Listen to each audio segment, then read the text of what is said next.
Timu kubwa ni Chelsea. Sasa huyu Chelsea siku zote.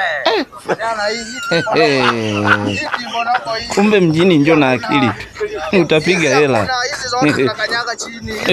Nafunda alivyo na dharau. Sasa sijui mnyama alikuwa anacheka.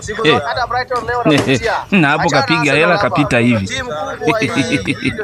Shughuli ilibakia kwetu sisi sasa. Maana huyu sio mnyama, ni kiumbe. Sasa sijui kwa Kiingereza tunahitaji eti wale wateja zungu. Bwana wewe. Hii ndio timu siku zote. Siku zote hii ndio timu. Hii hakuna hizi zote ni mama kwetu. Timu ndogo hizi. Nani ameangusha? Timu ndogo hizi. Timu kubwa ni hii. Hii ndio timu kubwa. Siku zote timu kubwa. Unaona hadi wamesarenda hii. Hii ndio timu kubwa. Wanajua hii, wanaelewa. Wanaelewa hii. Wanaelewa hii. Toa